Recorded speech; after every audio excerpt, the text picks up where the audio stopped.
economía, así lo dicen los entendidos de economía. No gastemos todo el aguinaldo. Con esas recomendaciones, vamos a retomar nuestro programa anterior. Hemos pedido que la presencia de nuestro amigo, el licenciado, el responsable de inteligencia fiscal, nos honre otra vez con su presencia y le daremos la bienvenida. Licenciado, gusto de tenerlo nuevamente acá. Para mí es un gusto. Para continuar en el tema, estamos hablando de las fiscalizaciones, y entraremos en el tema. Habíamos hablado de que hay diferentes formas de fiscalización. Por ejemplo, hay la fiscalización que es realizada por el sujeto activo, que en este caso es la administración tributaria, ya sea el Servicio de Impuestos Nacionales, ya sea la alcaldía municipal o ya sea aduana, realiza este tipo de fiscalizaciones, como también la fiscalización por el sujeto pasivo, que es el contribuyente que tiene la obligación de determinar por sí sus obligaciones. Y también hablábamos de que hay una obligación mixta en la que participa el sujeto pasivo y participa el sujeto activo, una fiscalización mixta. Estamos hablando de la fiscalización sobre el sujeto pasivo. Licenciado, habíamos quedado en la fiscalización sobre el sujeto pasivo y habría que hacer algunas puntualizaciones y recomendaciones al respecto. Bien, doctor, a modo de continuar con lo que habíamos quedado en la anterior sesión, es importante aclarar a la opinión pública, especialmente a los contribuyentes, que alguna vez hayan incurrido en este tipo de hechos, de haber presentado su declaración jurada o sin movimiento o con movimiento pero sin impuesto a pagar, o sea, no pagan nada, pero sí tienen impuesto determinado. Es importante aclarar de que ningún tipo de contribuyentes o empresas está libre de estar en movimiento en liquidez, ¿no? Pero ¿qué hacemos si nuestra empresa no tiene liquidez en ese momento, cuando surge la obligación tributaria y el vencimiento para pagar el impuesto? La norma también contempla ese tipo de situaciones. Cuando un contribuyente no tiene dinero en ese momento para pagar su obligación tributaria, puede pedir un plan de pagos. Y tenemos una norma, ¿no? La RMD 1042 del 2005, que contempla básicamente qué tipo de impuestos podemos pedir plan de pagos, quiénes, cómo, cuándo y dónde, ¿no? Una serie de requisitos, similar a pedir un crédito en el banco, pero no con tantas condiciones como pide un banco, ¿no? Lo importante es que el contribuyente tenga todas las intenciones de regularizar su situación tributaria, su adeudo tributario. Si un contribuyente ha presentado su solicitud de plan de pagos y la administración tributaria está tramitando o ha aceptado esta solicitud y después es detectado el pago en defecto por el sistema, no tiene ningún problema, tampoco le corresponde a la sanción por omisión de pago, justamente por eso, porque él voluntariamente viene a la administración tributaria y dice: yo debo tanto de tales declaraciones, de tales impuestos, tanto es el monto total, quiero que me den un plan de pagos. Con el arrepentimiento eficaz. Se aplica el arrepentimiento eficaz en ese caso, ¿no?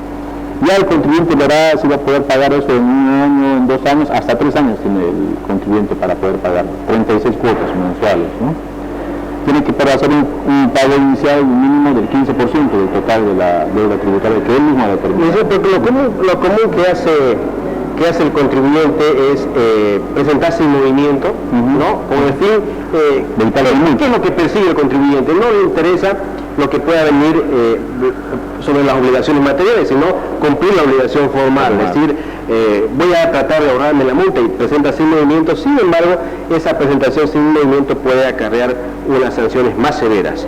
Otra forma que realiza el contribuyente es determinando la obligación, ¿no? Impuesto a pagar 100, y en la casilla donde se debe colocar para pagar en efectivo coloca 0, o sea, ¿no? Eso significa que hay un importe sin pagar. También eso no es correcto, no es correcto. Entonces, que la recomendación que usted realiza es que no se realice eso, pero que se acoja a que solicite su plan de pagos. Plan de pagos. Y en función a su liquidez y capacidad de pago, ya él decidirá en cuánto tiempo lo va a poder pagar, en 12 cuotas, 24 cuotas o hasta 36 cuotas. ¿Qué sanciones puede tener el contribuyente que realiza esto? Que presenta sin movimiento y luego se detecta que tiene movimiento, o que realiza la determinación, no lo paga y posteriormente sale una liquidación. ¿Qué sanciones tiene? Bueno, la omisión de pago, ¿no? Que ya habíamos hablado, que es el 100% del impuesto emitido actualizado, ¿no?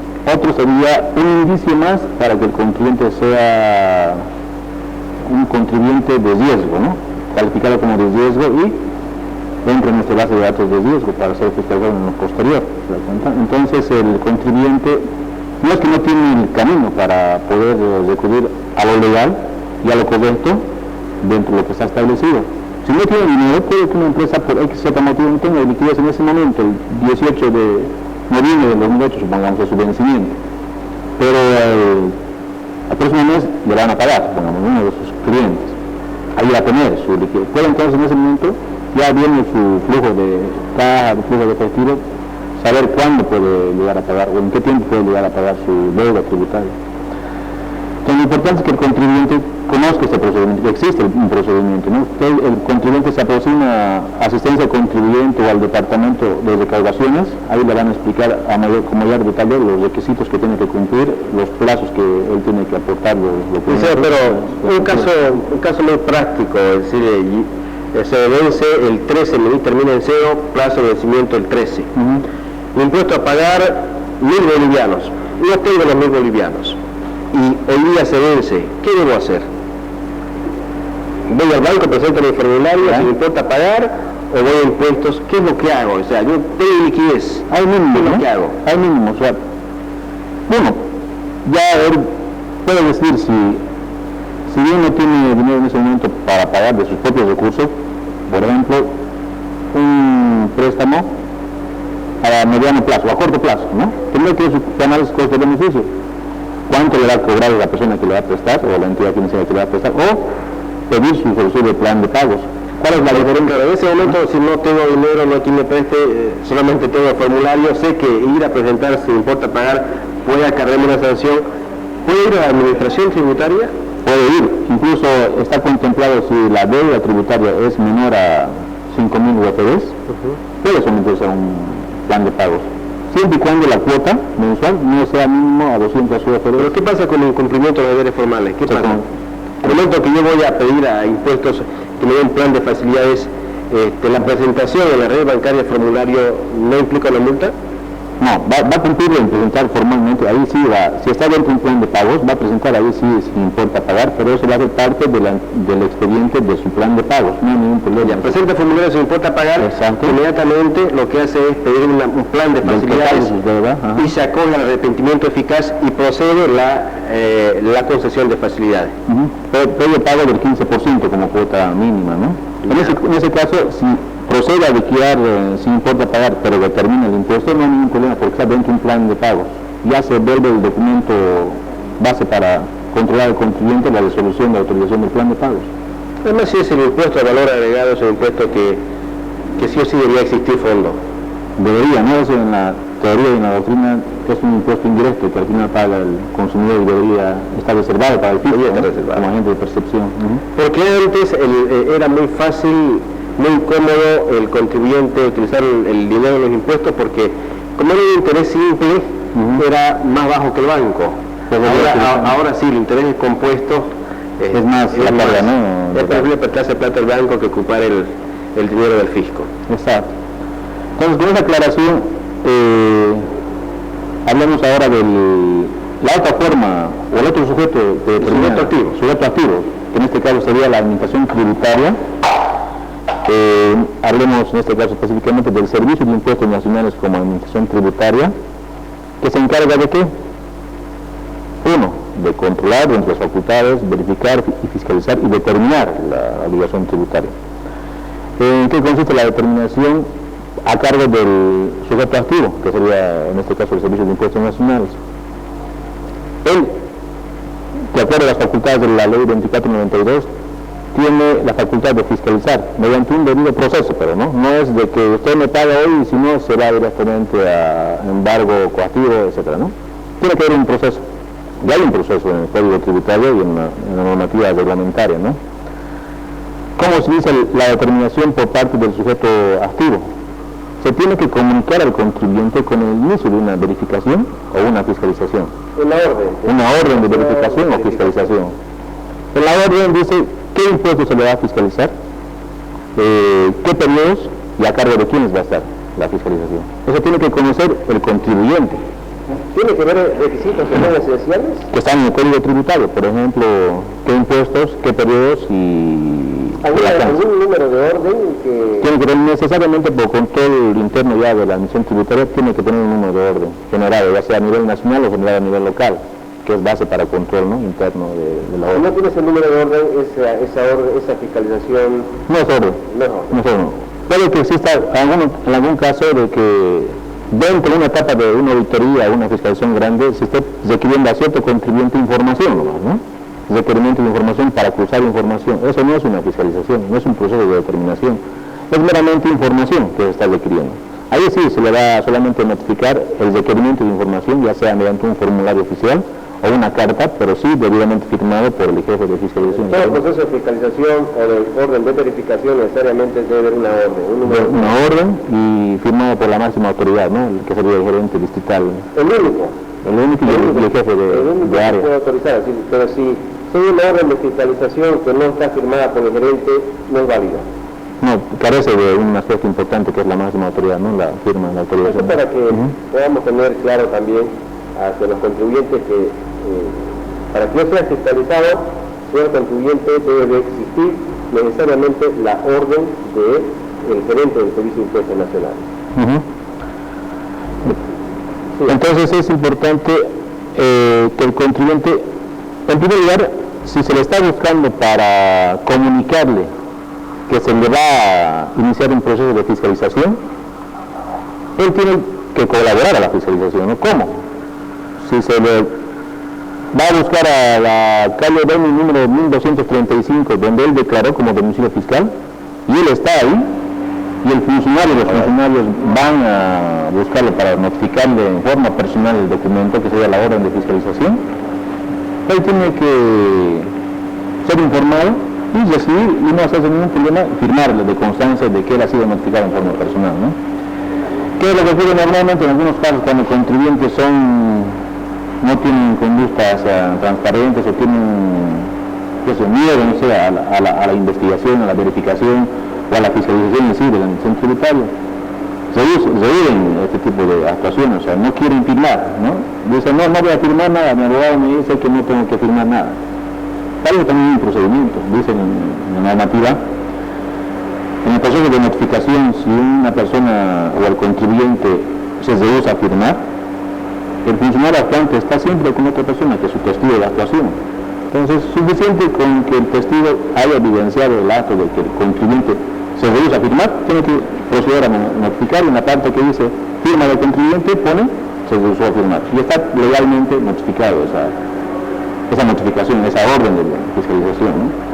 Posteriormente a la notificación del inicio de la orden de la verificación o fiscalización está el requerimiento de documentos, que es otra etapa, que es otro instante, otro momento, ¿no? Pues otro documento, un formulario oficial de requerimiento, donde se le va a pedir al contribuyente en función al alcance de la verificación o de la auditoría los documentos. Por ejemplo, pueden ser los libros de compras y ventas IVA, las facturas de compras originales, ¿no?, el talonario de facturas de ventas que ha usado el contribuyente en ese periodo, registros contables,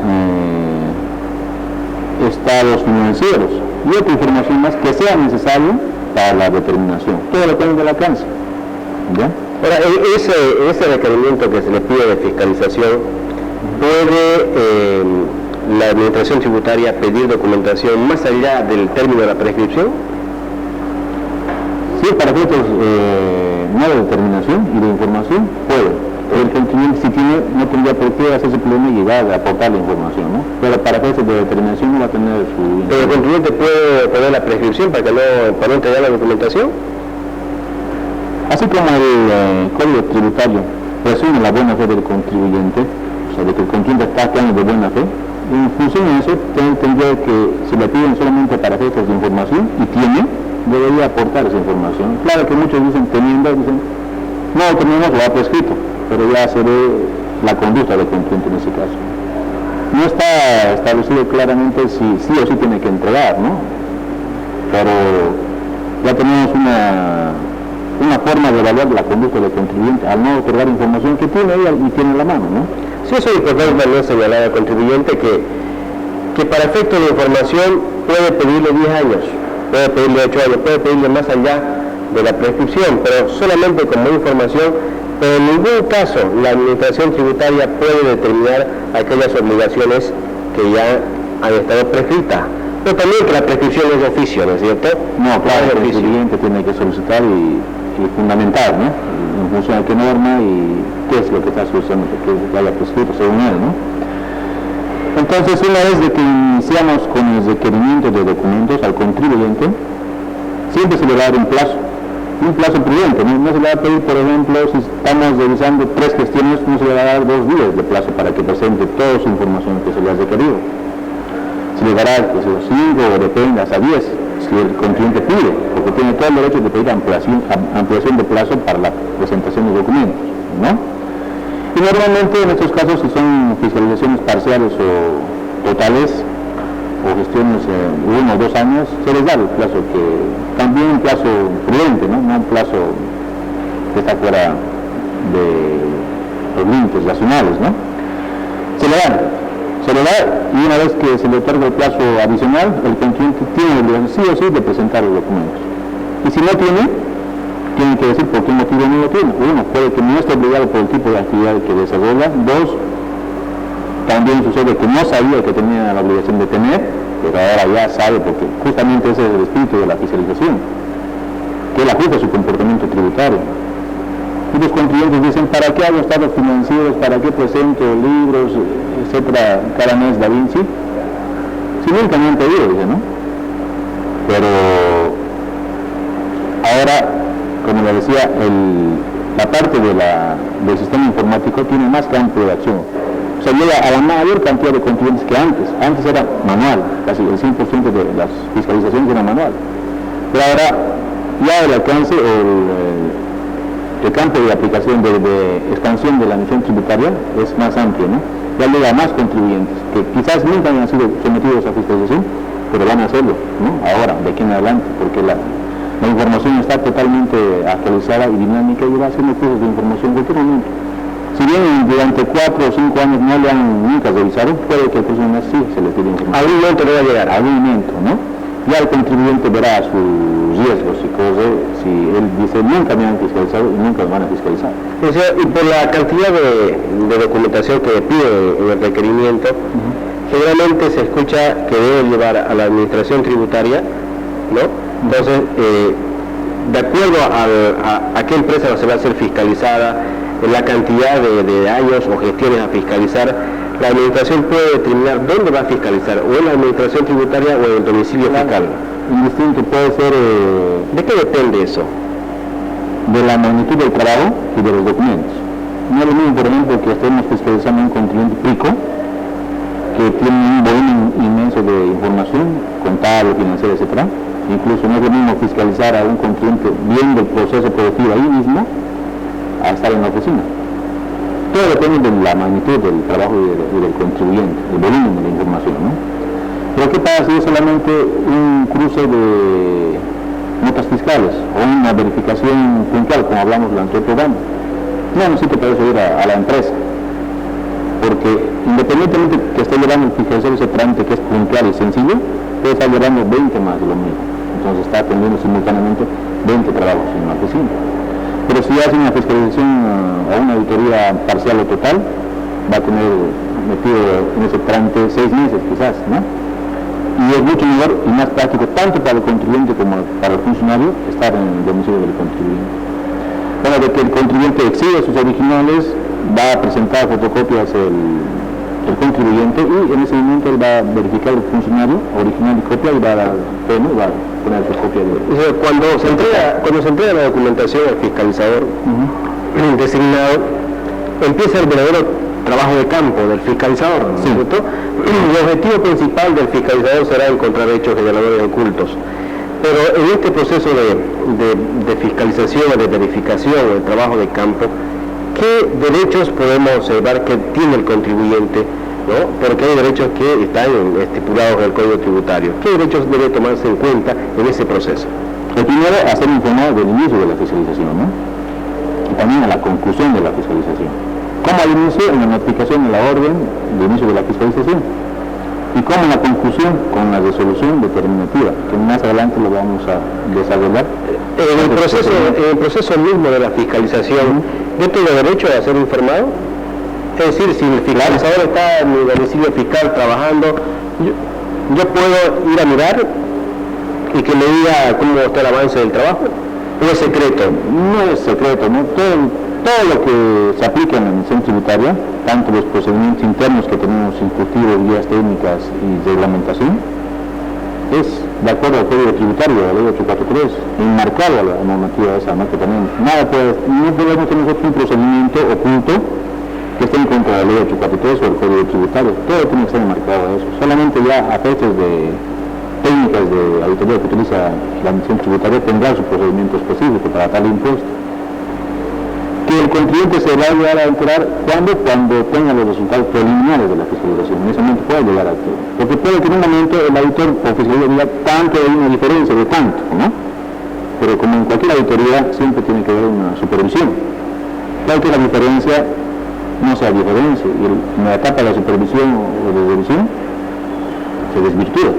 Entonces no es aconsejable de que al contribuyente se le vaya informando paso a paso el procedimiento que está haciendo, pero sí ya los resultados preliminares revisados. En la práctica yo estoy fiscalizando, soy fiscalizador. Resulta que he observado una compra muy significativa, por decirle 500.000 bolivianos, compra sin respaldo. ¿Por qué? Porque está sentado en el libro, pero en los archivos físicos de la factura no existe. Pero de repente el propietario viene y ve de que hay esa observación. Y en ese momento me dice el propietario, ¿sabe qué, señor auditor? Esa factura la tengo archivada en tal lugar, va y la trae. Y me la presenta. Es decir, ¿está permitido? Claro. O yo le debo decir, no, un ratito, termina mi fiscalización, en el periodo de prueba, usted presenta. No, eso ya no se va a aceptar incluso en el periodo de prueba. ¿Por qué? Porque inicialmente el fiscalizador le va a pedir todas sus facturas de compra, por ejemplo, ¿no? Y todas sus facturas de venta del mes de la gestión del 2005, por ejemplo, ¿no? Le va a pedir todo. Puede que él haya entregado de buena fe todo lo que él suponía que estaba completo, pero ya en la etapa de revisión, en la etapa de ejecución del trabajo, se verifica de que le falta un talonario, por ejemplo, ¿no? del mes de octubre de 2005. Entonces se le va a hacer la reiteración específica de lo que realmente falta. Se le va a dar un plazo razonable, ¿no? Y el contribuyente ahí dirá, ¿no? Sí, lo tengo aquí, en ese momento me olvidé de presentar, pero estaba interpelado, aquí lo tengo y presentará. Pero si se le pide ya en forma específica, incluso se le da un plazo y el contribuyente no entrega y se sigue a dar la fiscalización, ya en otra etapa no debe ser presentado, no puede ser valorado ya, porque en su momento se le pidió, se le reiteró inclusive, ¿no? De que los documentos deberían ser exhibidos. Porque los documentos pueden que sean fundamentales para la determinación. Y si no tenemos información no podemos determinar, ¿no? Sobre la base correcta que sería la base. ¿Qué otro derecho más encontramos en ese proceso de fiscalización? El derecho, por ejemplo, a pedir plazos en la solicitud de documentos, el derecho a conocer una de las normas que sería la solicitud de plan de pagos, el arrepentimiento eficaz, todos los beneficios que da el Código Tributario para con el contribuyente, ¿no? A la confidencialidad también tiene derecho. El más importante de todo, ¿no? Porque a nadie le gusta que todo el mundo se entere de que le están fiscalizando, peor, ¿no? Cuando están haciendo clausurados. Pero además que seguramente el fiscalizador en el proceso, en el transcurso de la fiscalización, va a tener acceso a información que es importante, ¿no? Es decir, para el dueño de la empresa puede ser que tenga sus principales proveedores, precios, ¿no? Es decir, eso es confidencial. Yo tengo como contribuyente el derecho a que la administración no pueda divulgar en ningún momento aspectos inherentes a mis actividades en ese proceso de fiscalización. Exacto. Eso inclusive también se aplica en las auditorías, ¿no? Una función fundamental de un auditor tributario, incluso a sus externos, consultores externos, es la ética y la objetividad, ¿no? Yo no tengo que valerme de mi cargo ni de condición de auditor o fiscalizador para poder, uno, abusar del cargo y otro, obtener información que quizás no sea necesaria y inclusive divulgarla, ¿no? En el Código Tributario está establecido claramente que debe haber una confidencialidad, ¿no? Y si no existe esa confidencialidad, es sancionada. Incluso hasta penalmente puede ser sancionada, ¿no? Porque es un delito si es que se exhibe, depende cómo, ¿no? También. Entonces, tanto civil como penal sancionado a objetos de control, ¿no?, al fiscalizador. Termina el proceso de fiscalización. ¿Qué viene después? Se tiene que emitir los funcionarios fiscalizadores actuantes o el funcionario actuante tiene que elevar un informe a la máxima autoridad, ¿no?, que sería el gerente de la gerencia donde está trabajando. El informe va a establecer los antecedentes, va a establecer las diferencias que ha detectado y con los papeles de trabajo tiene que fundamentar y respaldar. Este informe es de conocimiento de los gerentes y jefes de área, y una vez determinado, por ejemplo, una diferencia a favor del fisco en el proceso de determinación, tiene que emitirse una vista de cargo. ¿Qué es la vista de cargo? La vista de cargo es un documento oficial donde se comunican los resultados de la fiscalización al contribuyente. De ahí empieza. Ahí está comunicando los resultados. Puede que los resultados que arroja la fiscalización no estén de acuerdo con lo que cree el contribuyente. Para eso la misma norma contempla un plazo de 30 días corridos para que el contribuyente presente descargos a la vista de cargo. Ya sea, si él acepta, ve que realmente no pagó impuestos sobre ese hecho, pues le da el pago. Y si él cree que la determinación ha sido en forma incorrecta o la aplicación de la norma no es la correcta o es una no vigente, etc., tiene todo el derecho de reclamar, pero durante los 30 días que dice el Código Tributario. Vencidos los 30 días, por más documentos o información que tenga el contribuyente, ya están fuera de plazo, no se debe de considerar, ¿no? ¿Qué tipo de pruebas se puede presentar? ¿Documentales? Por ejemplo, que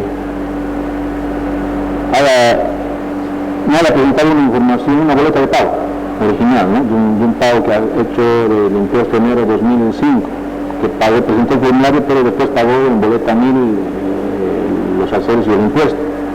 En el momento de la fiscalización no aparecía. Se les requirió, tampoco aparecía. Pero después de la etapa de descargo puede que hayan aparecido obtenidos ese tipo de descargos. Ojo, no se aceptan de descargos, como descargos, por ejemplo, que recién traen las facturas de compras de un contribuyente que está fiscalizando el IVA, porque eso ya se le pidió y se les reiteró en la etapa de fiscalización, antes de la emisión de la vista de cargo. Asimismo, los registros contables, toda la información que se haya requerido, ¿no?, a no ser que sean pruebas de reciente obtención, que también está contemplado en el Código Tributario, pero tendría que ya ser realmente de reciente obtención, ¿no? Este proceso de fiscalización termina la fiscalización y se lo va a notificar con una vista de cargo. Como su nombre dice, vista de cargo, detalle de observaciones encontradas en la fiscalización. Y si el contribuyente presenta pruebas y estas pruebas no son válidas, bueno, se llega a la determinación y va a tener que pagar el contribuyente después de una heredad, digamos, ¿no? Pero ¿qué pasa si en un proceso de fiscalización al contribuyente termina la fiscalización, se lo va a notificar con una vista de cargo, no se lo encuentra? Y a esta empresa, como no se la encontraba, se la publica, se la notifica por edicto, por decirle, ¿no? Esta empresa no comunicó su cambio de domicilio, así, pero está funcionando la empresa. Se la publica, ya está publicada la empresa. ¿No? Todo el mundo sabe que lo están buscando y además le han publicado la vista de cargo, digamos, ¿no? La vista de cargo y cuánto debe, entonces todo el mundo vamos a saber de que la empresa no ha pagado sus impuestos. Bien, la empresa se apersona al Servicio de Impuestos Nacionales y presenta sus pruebas. Y esas pruebas válidas, valederas, no hay cargos. Los cargos, las pruebas muy bien fundamentadas, contundentes, cargo cero. ¿Ya? Puede suceder. No necesariamente se da. Y la pregunta es, ¿qué pasa con el fiscalizador? ¿Qué pasa si el fiscalizador no ha hecho bien su trabajo? ¿Qué pasa con el fiscalizador que no ha determinado su justa dimensión, ¿no?, y que han hecho que este contribuyente hubiera tenido que estar en un proceso, ¿no?, y sometido a todas las consideraciones que tiene? ¿Hay alguna sanción para el fiscalizador? O sea, todos tenemos control. Por ejemplo, el fiscalizador, si bien hay control, antes había como un premio al mejor fiscalizador, ¿no? Es decir, aquel fiscalizador que determina más, es decir, que presentaba más cargos era el mejor, es decir, ¿no? Infladores le llamaban, ¿no? Infladores. Pero resulta que esos fiscalizadores llegaban más allá y esos cargos caían por sí solos. Sin fundamento, ¿no? Entonces, y mucha gente decía, y dice hasta ahora, ¿qué pasa? O sea, ¿qué sanción hay al fiscalizador que realiza unos cargos que no son valederos? Ya mi empresa está publicada, todo el mundo sabe que yo debo impuestos, ¿no? Entonces, ¿qué sanción se le va a dar? Nosotros tenemos controles posteriores en la nación, ¿no? Tenemos una gerencia nacional, un departamento de control de calidad justamente. Puede que ese trámite haya determinado 1 millón. El contribuyente presenta descargos y se establece que no debe nada, 0. Igual se tiene que emitir la RD y no pasa nada, no debe nada al contribuyente. Pero ahí no termina el trabajo de la emisión tributaria. El Departamento de Control de Calidad, que depende de la Agencia Nacional de Fiscalización, revisa ese expediente. Ahí valorará, ¿no?, si es por causa ajena al fiscalizador o es por negligencia. Entonces, por negligencia tendrá mínimo su sanción administrativa, mínimo, ¿no?, según la ley de SAP. También se ha determinado menos. Puede que determine 1 millón, sin embargo, Control de Calidad dice que era 1.200.000 o 500.000. También tendrá su responsabilidad, incluso ya se tendrá que cobrar al contribuyente. Sin embargo, el contribuyente, al poder fiscalizador, tiene que dividirse con el jefe y el gerente, ¿no?, solidariamente. Es una gran responsabilidad. Mucha gente por eso a veces piensa que el ser funcionario público es solamente tener poder y esto bonito, ¿no? Es así, ¿no? Si bien la sociedad nos otorga el poder formal, según la ley, pero también nos otorga responsabilidades, ¿no? Y tenemos que nosotros rendir, no a 200 o 300 empresarios, accionistas de una empresa, sino a más de 9 millones de socios que son los bolivianos. Tenemos que rendir frente a todos ellos. Servidores públicos, ¿no? Y así deberíamos pensar todos los servidores públicos. ¿Que nos están controlando cuántos? No 100, 200, 9 millones de personas que tenemos que rendir nuestros actos, ¿no? Por consiguiente, nuestra determinación. La fiscalización correcta tiene que ser la que se aproxime más a la realidad, ¿no? Ni más ni menos. Si yo puedo quedar bien, qué sé yo, con las recaudaciones, lamento un cero de más, estoy haciendo mal. Si yo puedo quedar bien con el contribuyente porque me conoce y me habla bien, etc., le aumento o le reduzco un cero, estoy haciendo mal también. En este caso el fiscalizador, como el auditor, tiene que ser objetivo. Es ser objetivo, no dejarse llevar por las influencias externas e internas, ¿no? Ni la parte de la presión del contribuyente, ni otro tipo de presiones que pueden existir dentro de la empresa. No debe existir, ¿no? Presiones políticas, ningún tipo de interés personal. ¿Sí? Es lo que se, ¿no? Termina la vista los 30 días de periodo de prueba. Si el contribuyente no se manifiesta, puede conformar ahí el contribuyente. Conforma y ya procede la emisión de la resolución determinativa con deuda cero. Le quiere conformar. Pero en el proceso de fiscalización, desde que se inicia la fiscalización, pasando por la vista de cargo, hay una graduación de sanciones. En la parte de la multa. En la parte de la multa. O sea, ¿de qué se compone nuestra deuda tributaria? Impuesto emitido, mantenimiento de valor, intereses y la multa, que sería la multa por emisión de pago. ¿Qué pasa si el contribuyente, sin que intervenga la administración tributaria, regulariza su situación, solito, voluntariamente? Va a pagar el impuesto, el mantenimiento de valor y los intereses, pero no va a pagar la multa, se va a acoger a las de rendimiento eficaz. Ahí no hay ningún problema. Pero ¿qué pasa si rectifica cuando está en un proceso de fiscalización? Paga el impuesto, el mantenimiento, el interés y la multa. ¿La multa cuánto es? El 100% del impuesto emitido actualizado.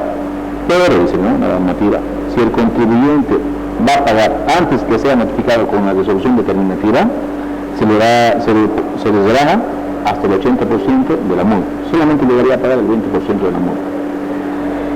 Si todavía está en la siguiente instancia, antes de que el contribuyente impugne su recurso ante la superintendencia, el recurso de alzada, todavía se le va a rebajar. No va a pagar el 100%, pero sí va a pagar el 40%, 60% se le va a rebajar. Y así sucesivamente hasta que llegue a la Corte Suprema, ¿no?, que sería la última instancia. Si pierde ahí, ya va a tener que pagar el 100% de la multa. Entonces, termina la vista de cargo, no se apersone contribuyentes, pongamos, puede que no se apersone o no quiera personarse porque sabe que si aparece le van a exigir el pago. Muchos hacen eso, ¿no? Huyen a los trámites. Pero en la vista de cargo todavía la administración no libra medida. No, todavía. Precautoria. Es una determinación que es sujeta a descargo, pero una vez cumplidos los 30 días, si el contribuyente no se apersona, no presenta descargo alguno o no paga, se tiene que emitir la resolución determinativa, que ya está a cargo del departamento jurídico. ¿Y qué requisitos debe tener la resolución determinativa? Lo básico, ¿no? Por ejemplo, el nombre del contribuyente, el impuesto que se ha fiscalizado, el alcance, el monto expresado en una FB, similar a la visa de cargo, ¿no? Tanto la vista como la resolución determinativa tiene que estar firmada por el gerente. Necesariamente, por ejemplo, es la máxima autoridad que da luz verde para que se proceda con las acciones correspondientes.